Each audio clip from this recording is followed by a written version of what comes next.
गुजरात के गवर्नर आचार्य देवव्रत जी, गृह मंत्री श्री अमित शाह, मुख्यमंत्री श्री भूपेंद्र पटेल, राष्ट्रीय रक्षा यूनिवर्सिटी के वाइस चांसलर बिमल पटेल जी, प्रोफेसर्स, टीचर्स, यूनिवर्सिटी के छात्रगण, अभिभावकगण, अन्य महानुभाव, देवी और सज्जनों, राष्ट्रीय रक्षा यूनिवर्सिटी माना मेरे लिए एक विशेष आनंद का अवसर है। ये यूनिवर्सिटी देश भर में रक्षा के क्षेत्र में जो अपनी कैरियर बनाना चाहते हैं, और रक्षा का क्षेत्र सिर्फ यूनिफॉर्म और डंडा नहीं है, वो क्षेत्र बहुत विस्तृत है और उसमें वेल ट्रेन्ड मैन पावर ये समय की मांग है। और इसलिए रक्षा के क्षेत्र में 21वीं सदी की जो चुनौतियां हैं, उन चुनौतियों के अनुकूल हमारी व्यवस्थाएं भी विकसित हो और उन व्यवस्थाओं को संभालने वाले व्यक्तित्व का भी विकास हो। और उस संदर्भ में उस एक विजन को लेकर के ये राष्ट्रीय रक्षा यूनिवर्सिटी का जन्म हुआ। प्रारंभ में गुजरात में वो रक्षा शक्ति यूनिवर्सिटी के रूप में जानी जाती थी। बाद में भारत सरकार ने उसको एक पूरे देश के लिए अहम यूनिवर्सिटी के रूप में उसको मान्यता दी और आज ये एक प्रकार से देश का नजराना है, देश का गहना है, जो राष्ट्र की रक्षा के लिए यहाँ जो चिंतन, मनन, शिक्षा, ट्रेनिंग होगी, वो राष्ट्र रक्षा के लिए आने वाले कालखंड में देश के अंदर एक नया विश्वास पैदा करेंगे। आज जो छात्र छात्रा यहाँ से पढ़ करके निकल रहे हैं, उन्हें और उनके परिवार के सदस्यों को मेरी तरफ से मैं बहुत बहुत शुभकामनाएं देता हूं। आज एक और पावन अवसर है। आज के ही दिन नमक सत्याग्रह के लिए इसी धरती से दांडी यात्रा की शुरुआत हुई थी। अंग्रेजों के अन्याय के खिलाफ गांधी जी के नेतृत्व में जो आंदोलन चला, उसने अंग्रेजी हुकूमत को हम भारतीयों के सामूहिक सामर्थ्य का एहसास करा दिया था। मैं दांडी यात्रा में सम्मिलित हुए सभी सत्याग्रहियों का पुण्य स्मरण करता हूं और आजादी के 75 साल जब मना रहे हैं, तब ऐसे वीर स्वातंत्र सेनानियों को आदरपूर्वक श्रद्धांजलि देता हूं। साथियों, आज का दिन स्टूडेंट्स, टीचर्स, पेरेंट्स के लिए बहुत बड़ा दिन है, लेकिन मेरे लिए भी एक यादगार अवसर है। जैसे अभी अमित भाई बता रहे थे, किस कल्पना के साथ इस यूनिवर्सिटी का जन्म हुआ था, और स्वाभाविक है कि लंबे अरसे तक मंथन किया, बहुत एक्सपर्ट्स लोगों के साथ मैंने संवाद किया, दुनिया में इस दिशा में क्या क्या हो रहा है उसका अध्ययन किया, और सारी मशक्कत के बाद एक छोटा सा स्वरूप यहां गुजरात की धरती पर आकार लिया। हम देख रहे हैं कि अंग्रेजों के जमाने में जो देश में रक्षा का क्षेत्र था, उस समय सामान्य तौर पर एक लॉ एंड ऑर्डर रूटीन व्यवस्था का हिस्सा था, और अंग्रेज भी अपनी दुनिया चलती रहे इसलिए जरा दमखम वाले, लंबे चौड़े कद वाले डंडा चलाएं तो सब दूर पता चल जाए कि वो क्या है, इस इरादे से लोगों को रिक्रूट करते थे। जो रेशियल मासेस थे, कभी उसमें से चुनौती करते थे और उनका काम भारत के नागरिकों पर डंडा चलाना, यही एक प्रकार से उनका काम था, ताकि अंग्रेज सुख चैन से अपनी दुनिया चला सके। लेकिन आजादी के बाद उसमें बहुत रिफॉर्म्स की आवश्यकता थी, आमूलचूल परिवर्तन की आवश्यकता थी।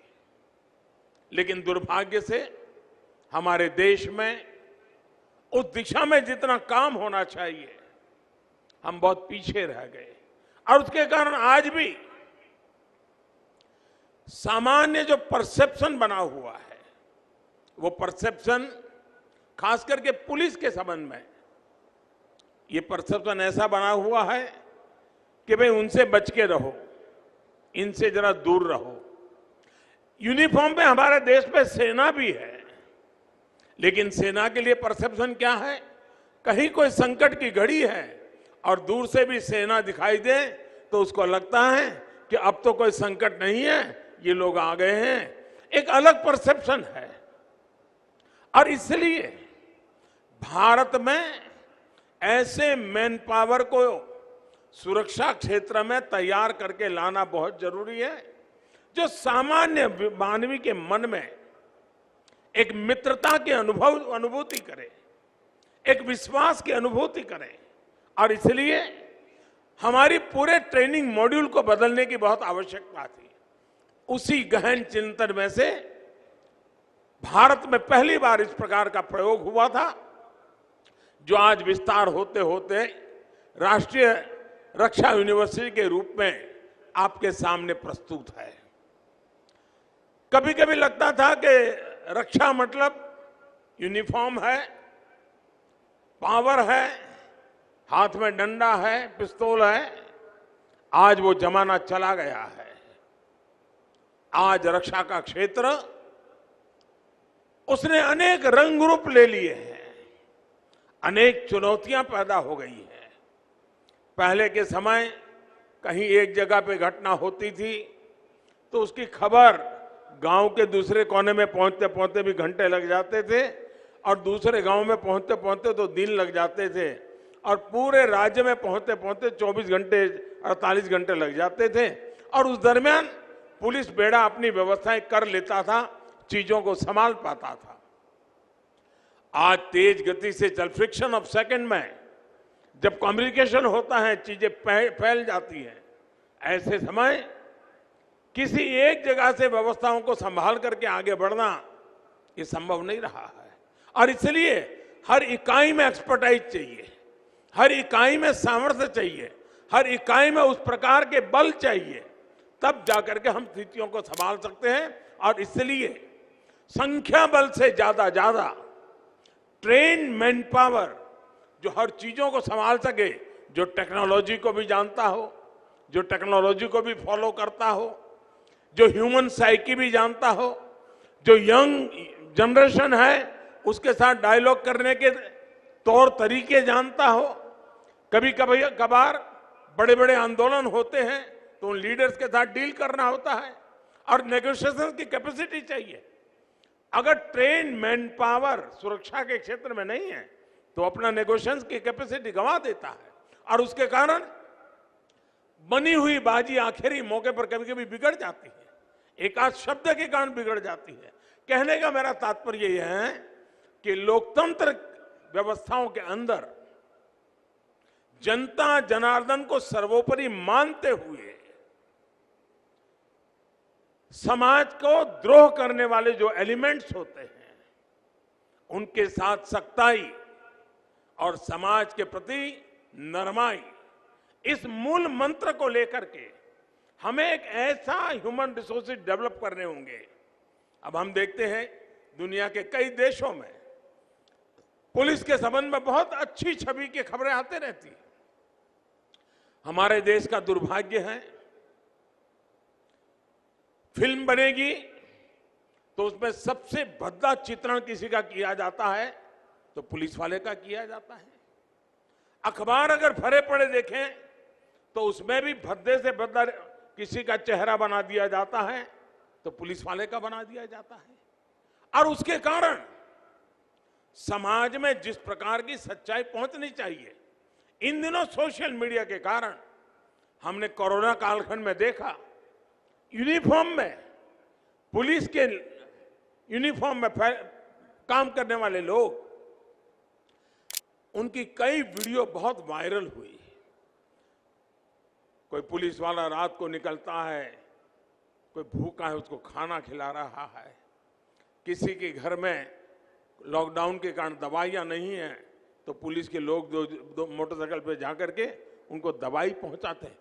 एक मानवीय चेहरा, पुलिस का मानवीय चेहरा इस कोरोना कालखंड के अंदर जन सामान्य के मन में उभर रहा था। लेकिन फिर वो चीजें ठहर गई। ऐसा नहीं कि काम बंद हुआ है, लेकिन जिन लोगों ने एक नैरेटिव बना के रखा हुआ है, और जब नकारात्मक वातावरण होता है तो अच्छा करने की इच्छा होने के बाद भी उसका मन में निराशा आ जाती है। ऐसे विपरीत वातावरण में आप सब नौजवान तय करके घर से निकले हैं, आपके अभिभावक ये तय कर करके आपको यहां भेजा है कि कभी न कभी आप सामान्य मानवीय के हकों की रक्षा, सामान्य मानवीय की सुरक्षा की चिंता, समाज जीवन के अंदर सुख चैन का वातावरण बना रहे उसकी चिंता, सामान्य समाज जीवन के अंदर एकता और सद्भावना बनी रहे, हर कोई अपना जीवन बड़े उमंग और उत्साह के साथ यापन कर सके, समाज जीवन के छोटे मोटे उमंग उत्साह के प्रसंग बड़े आनंद और गौरव के साथ होते चले, इस भूमिका के साथ समाज जीवन में हम अपनी भूमिका कैसे अदा कर सके। और इसलिए अब सिर्फ कद काठी के आधार पर सुरक्षा वाले देश की सेवा कर पाएंगे, वो एक सीमित तक सही है, लेकिन एक बहुत बड़ा क्षेत्र बन गया है जहां पर हमें ट्रेन मैन पावर की जरूरत पड़ेगी। आज का जो जमाना है, परिवार छोटे होते गए हैं। पहले तो क्या था, पुलिस वाला भी एक्स्ट्रा ड्यूटी करके थक करके घर जाता था तो एक बड़ा संयुक्त परिवार होता था, तो माँ संभाल लेती थी, पिताजी संभाल लेते थे, दादा दादी कभी घर में है तो संभाल लेते थे, कोई भतीजा संभाल लेता था, बड़े भाई साहब घर में है तो वो संभाल लेते, भाभी जी होती तो वो संभाल लेती थी। वो मन से हल्का हो जाता था और दूसरे दिन तैयार होके चला जाता था। आज माइक्रो फैमिली हो रहे हैं, जवान कभी 6 घंटे नौकरी, कभी 8 घंटे, कभी 12 घंटे, कभी 16 घंटे, और बड़ी विपरीत परिस्थिति में नौकरी करता है। फिर घर जाएगा, घर में तो कोई है ही नहीं, सिर्फ खाना खाओ, कोई पूछने वाला नहीं, माँ बाप नहीं है, कोई चिंता करने वाला एक अलग व्यक्तित्व नहीं है। ऐसे समय स्ट्रेस की अनुभूति हमारे सुरक्षा बल के क्षेत्रों के सामने एक बहुत बड़ी चुनौती बनती है। परिवार जीवन की कठिनाइयां, काम करते समय करनी पड़ती कठिनाइयां, उसके मन पर एक बहुत बड़ा स्ट्रेस रहता है। ऐसे समय में स्ट्रेस फ्री एक्टिविटी की ट्रेनिंग ये आज सुरक्षा क्षेत्र के लिए आवश्यक हो गई है, और उसके लिए ट्रेनर्स की आवश्यकता हो गई है। ये रक्षा शक्ति यूनिवर्सिटियां जो हैं, वे इस प्रकार के ट्रेनर भी तैयार कर सकते हैं जो शायद यूनिफॉर्म के काम में नहीं होंगे, लेकिन यूनिफॉर्म वालों को मन से मस्त रखने का काम यहां से ट्रेन होकर के लोग कर सकते हैं। आज सेना में भी बहुत बड़ी मात्रा में योगा टीचरों की जरूरत पड़ रही है। आज पुलिस बेड़े में भी बहुत बड़ी मात्रा में योगा और रिलैक्सेशन टेक्निक वाले टीचर्स की आवश्यकता लगी है। ये दायरा भी रक्षा क्षेत्र का अंदर आएगा। उसी प्रकार से टेक्नोलॉजी एक बहुत बड़ी चुनौती है, और मैंने देखा है कि अगर एक्सपर्टाइज नहीं है तो हम समय पर जो करना चाहिए वो नहीं कर पाते हैं, देर हो जाती है। जिस प्रकार से साइबर सिक्योरिटी के इश्यू बने हैं। जिस प्रकार से क्राइम में टेक्नोलॉजी बढ़ती चली जा रही है, उसी प्रकार से क्राइम डिटेक्शन में टेक्नोलॉजी सबसे ज्यादा मददगार भी हो रही है। पहले के समय में कहीं चोरी हो जाए तो चोर को पकड़ने में लंबा समय लग जाता था, लेकिन आज कहीं सीसीटीवी कैमरा होगा, सीसीटीवी कैमरा के फुटेज देख लीजिए तो फिर पता चलता, हाँ ये व्यक्ति बड़ी आशंका से जा रहा है, पहले इस मोहल्ले में गया, फिर इस मोहल्ले में गया। आप लिंक बिठा दें और आपके पास आर्टिफिशियल इंटेलिजेंस का नेटवर्क है तो बड़ी आसानी से एक व्यक्ति को ट्रेस करके आप ढूंढ सकते हैं कि यहां से निकला था, यहां आया था और यहां पर उसने कानून के विरुद्ध में काम किया है, पकड़ा जाता है। तो जैसा क्रिमिनल वर्ल्ड टेक्नोलॉजी का उपयोग कर रही है, वैसे सुरक्षा बलों के लिए भी टेक्नोलॉजी एक बहुत बड़ा सशक्त हथियार आया है। लेकिन सही लोगों के हाथ में सही हथियार और समय पर काम करने का सामर्थ्य ट्रेनिंग के बिना संभव नहीं है।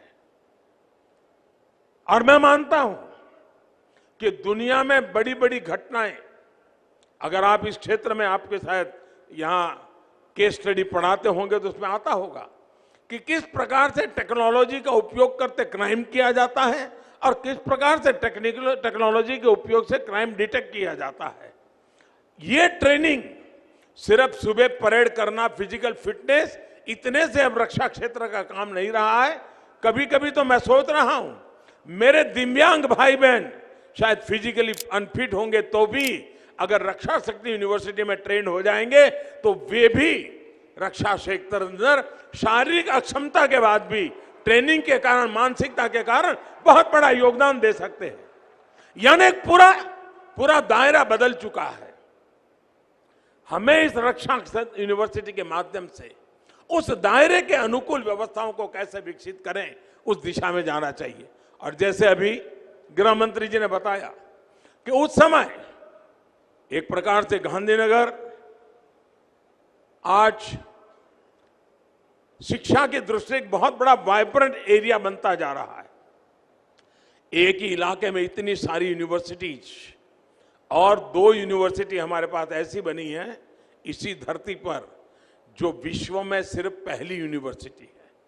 पूरे विश्व में एकमात्र, पूरी दुनिया में कहीं पर भी फॉरेंसिक साइंस यूनिवर्सिटी नहीं है।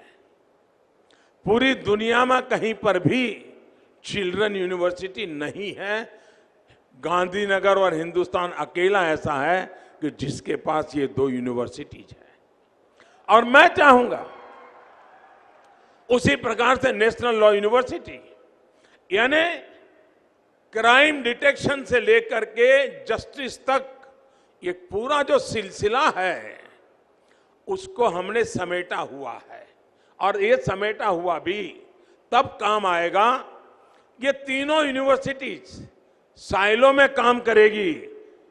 राष्ट्रीय रक्षा यूनिवर्सिटी अपनी दुनिया चलाए, फॉरेंसिक साइंस यूनिवर्सिटी अपनी दुनिया चलाए, नेशनल लॉ यूनिवर्सिटी अपनी दुनिया चलाए, तो जो परिणाम मुझे लाना है वो परिणाम नहीं आ सकता है। और इसलिए मैं आज जब आपके बीच में आया हूं, यूनिवर्सिटी को चलाने लोग यहां बैठे हुए हैं, तब मेरा आग्रह रहेगा क्या साल में हर 3 महीने के बाद इन तीनों यूनिवर्सिटी के स्टूडेंट्स का, फैकल्टीज का कॉमन सिंपोजियम हो सकते हैं क्या, जो तीनों पहलुओं की चर्चा करें और रक्षा के और संवर्धन करने के लिए एक नए मॉडल लेकर के आए।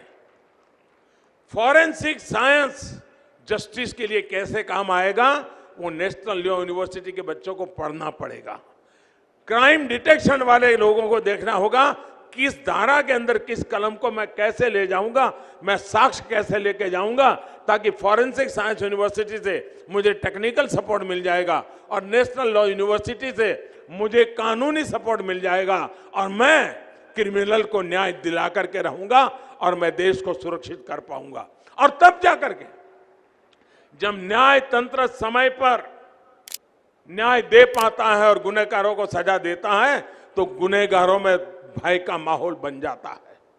मैं तो रक्षा शक्ति यूनिवर्सिटी में यह भी चाहूंगा कि वहां ऐसे लोग भी तैयार हो जो जेल की व्यवस्थाओं के संबंध में उनकी मास्टरी हो।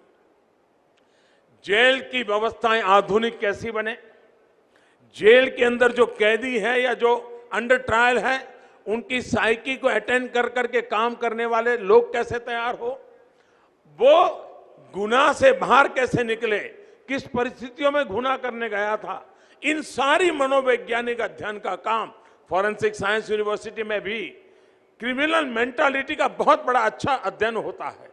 रक्षा शक्ति यूनिवर्सिटी में भी उसका एक पहलू होता होगा।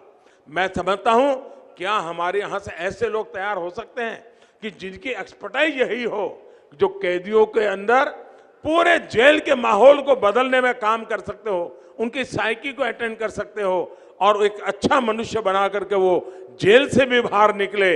इसके लिए योग्य ह्यूमन रिसोर्स की आवश्यकता होती है। सिर्फ जो कल तक पुलिस में काम, लॉ एंड ऑर्डर का काम किसी शहर के किसी कोने में संभालता हो और अचानक उसको कह दिया जाएगा अब जाओ जेल में संभालो, उसकी ट्रेनिंग तो है नहीं। ठीक है, उसका इतनी ट्रेनिंग है कि इस प्रकार के क्रिमिनल लोगों के साथ कैसे बैठना उठना वो तो उसको जानता है, लेकिन इतने से बात बनती नहीं है। मैं समझता हूं कि इतने सारे क्षेत्र फैल चुके हैं, उन सभी क्षेत्रों के लिए हमने इस दिशा में प्रयास करना होगा। आज मुझे इस रक्षा यूनिवर्सिटी का ये भव्य भवन का लोकार्पण करने का अवसर मिला है। जब हम इसके लिए जगह आइडेंटिफाई कर रहे थे तब मेरे सामने बहुत बड़े प्रश्न आए थे, बड़े दबाव आते थे। हर एक का कहना था साहब आप इतना दूर क्यों भेज रहे हैं, ये क्यों कर रहे हैं, लेकिन मेरा मत था कि अगर गांधीनगर से अगर 25-50 किलोमीटर दूर जाना पड़े, इससे यूनिवर्सिटी की अहमियत कम नहीं होती है। अगर यूनिवर्सिटी में दम होगा तो गांधीनगर का सबसे बड़ा फोकस एरिया बन सकता है। और आज भवन देखने के बाद, आज ये भवन देखने के बाद मुझे लगता है इसकी शुरुआत हो चुकी है, लेकिन इस भवन को हरा भरा रखना, ऊर्जावान रखना, शानदार बनाए रखना, ये दायित्व एक कॉन्ट्रैक्टर बिल्डिंग बना करके चले जाने से नहीं होता है, एक सरकार बजट खर्च कर दे इससे नहीं होता है। उसमें रहने वाला हर व्यक्ति उसे अपना माने, हर दीवार को अपनी माने, हर खिड़की को अपनी माने, हर फर्नीचर की एक एक चीज को अपनी माने और उसको अच्छा बनाने के लिए खुद कुछ करता रहेगा, तब जाकर के ये भवन अपने आप में शानदार रह सकते हैं। एक जमाना था अहमदाबाद में जब IIM बना था, 50 साल पहले की बात है, 50-60 साल पहले का वो भवन पूरे हिंदुस्तान में एक मॉडल के रूप में माना जाता था। बाद में जब नेशनल लॉ यूनिवर्सिटी का हमारा भवन बना तो पूरे हिंदुस्तान में नेशनल लॉ यूनिवर्सिटी के भवन की तरफ लोगों का आकर्षण हुआ था। मैं आज पक्का मानता हूं कि आने वाले दिनों में ये रक्षा यूनिवर्सिटी का कैंपस भी लोगों के लिए आकर्षण का कारण बनेगा। हमारे कालखंड में ही IIT का जो कैंपस बना हुआ है, एनर्जी यूनिवर्सिटी का जो कैंपस बना हुआ है, नेशनल लॉ यूनिवर्सिटी का कैंपस बना हुआ है, फॉरेंसिक साइंस यूनिवर्सिटी का जो कैंपस बना हुआ है, मैं समझता हूं इसमें एक और रत्न हमारे इस रक्षा यूनिवर्सिटी का कैंपस भी एक नया रत्न बनकर के जुड़ गया है। और इसके लिए मैं आप सबको बहुत बहुत बधाई देता हूं और मुझे पूरा विश्वास है कि यहां पर एक नई ऊर्जा, नई उमंग के साथ और देश का जो क्वालिटी, यानी एक प्रकार से सोसाइटी का जो कृमि बच्चे होते हैं, मैं उनसे निमंत्रण देता हूं कि आप इस काम को छोटा मत मानिए। आइए, ये देश की सेवा करने का बहुत बड़ा क्षेत्र है और कोई यहां आए हुए भी और हमारे पुलिस के जवान भी, हमारी होम मिनिस्ट्री भी, ये कभी गलती हम न करें। हमने न गलती की है पहले से। हमारा ये पुलिस यूनिवर्सिटी नहीं है, ये पुलिस यूनिवर्सिटी नहीं है, ये रक्षा यूनिवर्सिटी है जो संपूर्ण राष्ट्र की रक्षा के संदर्भ में मैन पावर तैयार करने वाली यूनिवर्सिटी है। वो अनेक फील्ड में जाएंगे, यहां से ऐसे लोग भी तैयार होंगे जो रक्षा के क्षेत्र में काम करने वालों का न्यूट्रिशन क्या होना चाहिए उसकी एक्सपर्टाइज होगी। कोई ऐसे एक्सपर्ट तैयार होंगे कि क्रिमिनल दुनिया के रिकॉर्ड बनाने के सॉफ्टवेयर कैसे होने चाहिए उस पर काम करेंगे।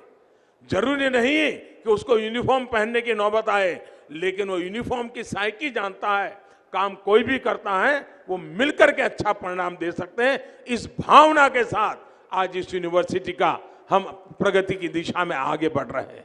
और जैसा हमने सोचा है, फॉरेंसिक साइंस यूनिवर्सिटी देश में फैलनी चाहिए, रक्षा शक्ति यूनिवर्सिटी देश में फैलनी चाहिए। और विद्यार्थी काल से बच्चे के मन में, कुछ बच्चे रहते हैं जो बचपन से सोचते हैं मुझे स्पोर्ट्स पर्सन बनना है, कुछ लोग बचपन से सोचते हैं हमें डॉक्टर बनना है, कुछ लोग बचपन से सोचते हैं हमें इंजीनियर बनना है।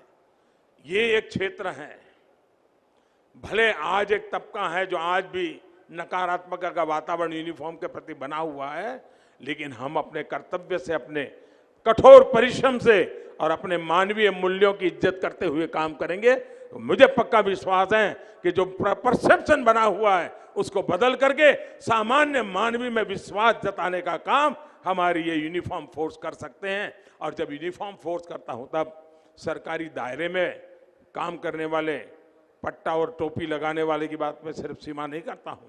आज प्राइवेट सिक्योरिटी भी बहुत बड़ी मात्रा में बढ़ रही है, बहुत बड़ी मात्रा में प्राइवेट सिक्योरिटी का क्षेत्र बना हुआ है।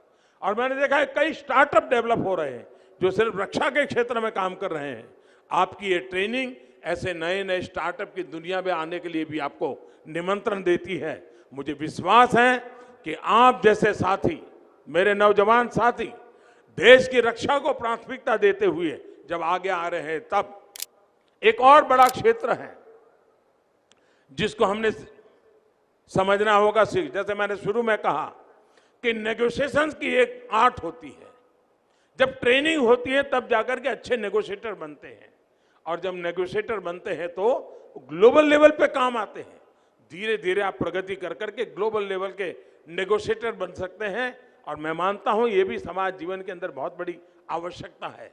उसी प्रकार से मॉब साइकोलॉजी, क्राउड साइकोलॉजी, इसको अगर आपने साइंटिफिक तरीके से अध्ययन नहीं किया है तो आप उसको हैंडल नहीं कर सकते हैं।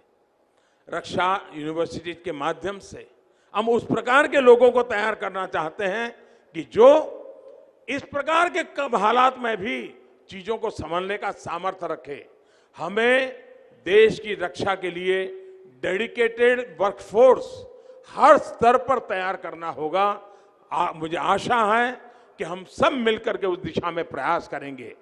मैं आज जिन विद्यार्थी को अपनी पढ़ाई पूरी कर करके जाने का अवसर मिला है, मैं उनको भी अनेक अनेक शुभकामनाएं देता हूं।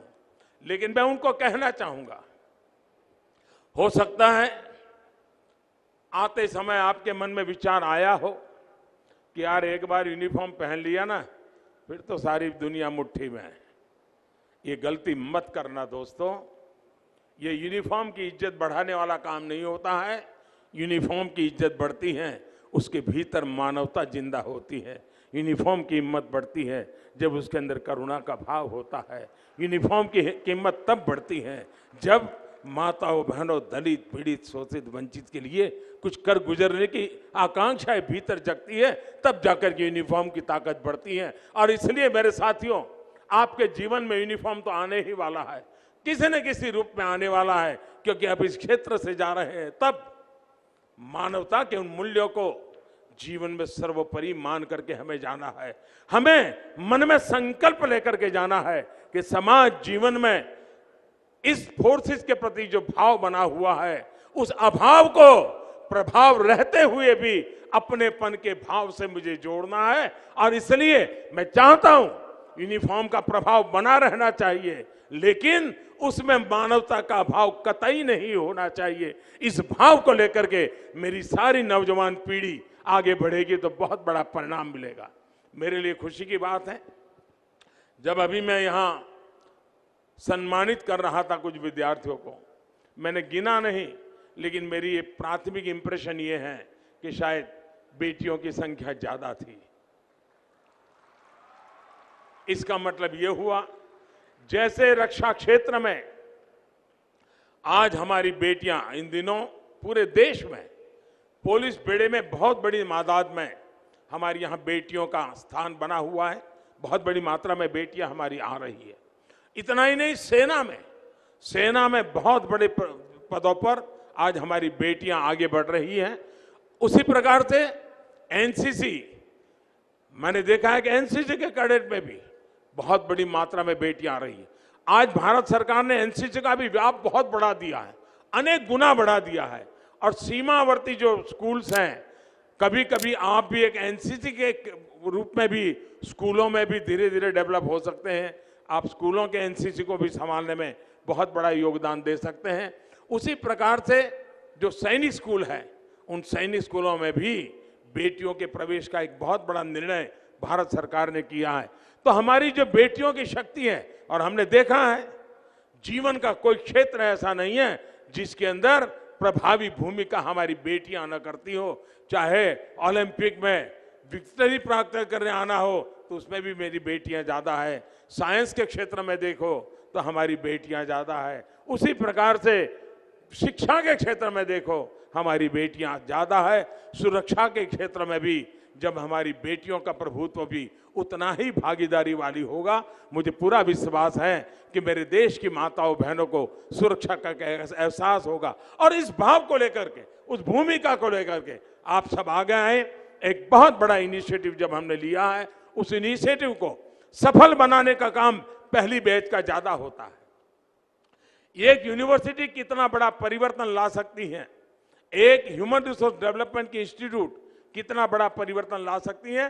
गुजरात की धरती की दो घटनाएं मैं आपके सामने रखना चाहूंगा। बहुत समय पहले, और उस समय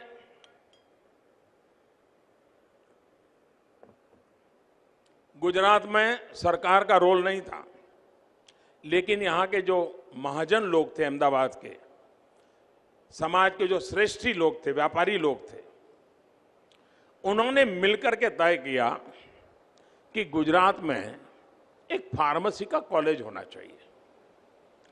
आज से 50-60 पहले फार्मेसी का एक कॉलेज बना, तब वो एक मामूली सा कॉलेज का निर्माण हुआ। लेकिन आज फार्मास्यूटिकल इंडस्ट्री में अगर गुजरात लीड करता है तो उसका मूल, वो जो एक छोटी सी फार्मेसी कॉलेज बनी थी, उसमें से जो लड़के तैयार हुए थे, आगे चल करके गुजरात फार्मास्यूटिकल इंडस्ट्री का बहुत बड़ा हब बन गया। और वही फार्मा आज दुनिया का, कोरोना के बाद दुनिया के माना है कि हिंदुस्तान फार्मा का हब है। ये काम एक छोटी सी कॉलेज से शुरू हुआ था। उसी प्रकार से अहमदाबाद IIM, वो यूनिवर्सिटी नहीं है, वो डिग्री कोर्स नहीं है, कोई यूनिवर्सिटी की सैंक्शन नहीं है, एक सर्टिफिकेट कोर्स है। जब प्रारंभ हुआ तो लोग शायद सोचते होंगे ये 6-8 महीने 12 महीने का सर्टिफिकेट कोर्स से जिंदगी में क्या होगा।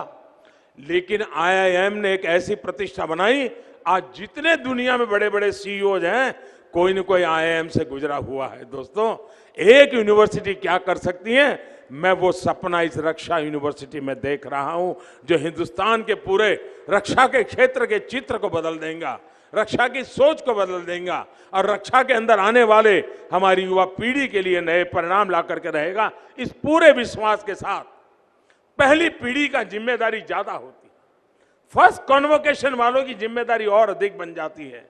और इसलिए मैं फर्स्ट कॉन्वोकेशन के अंदर जिन लोगों को आज यहां से विदाई मिल रही है, मैं कहता हूं, आप यहां जो कुछ भी पाया है उसको जीवन भर अपना मंत्र बना करके आप देश में इस रक्षा यूनिवर्सिटी की प्रतिष्ठा बढ़ाइए। इस क्षेत्र में आगे आने के लिए होनहार नौजवानों को प्रेरित कीजिए, बेटे बेटियों को प्रेरित कीजिए, आपके जीवन से प्रेरित होंगे। बहुत बड़ी भूमिका आप समाज जीवन में अदा कर सकते हैं अगर उस काम को आप करेंगे। मुझे विश्वास है कि आजादी के अमृत महोत्सव में एक ऐसी यात्रा का आरंभ हुआ है, जब देश आजादी का 100 साल मनाएगा, तब रक्षा क्षेत्र की पहचान अलग होगी, रक्षा क्षेत्र के लोगों की तरफ देखने का नजरिया बदल गया होगा, और देश का सामान्य से सामान्य नागरिक, चाहे वो सीमा पर प्रहरी होगा या आपके मोहल्ले गली के प्रहरी होगा, एक भाव से देखते होंगे और देश की रक्षा के लिए समाज और व्यवस्था दोनों मिलकर के काम करते होंगे। जब देश आजादी के 100 साल मनाएगा तब उस ताकत के साथ हम खड़े होंगे। इसी विश्वास के साथ मैं सभी नौजवानों को अनेक अनेक शुभकामनाएं देता हूं। उनके परिवारजनों को बहुत बहुत शुभकामनाएं देता हूं। बहुत बहुत धन्यवाद।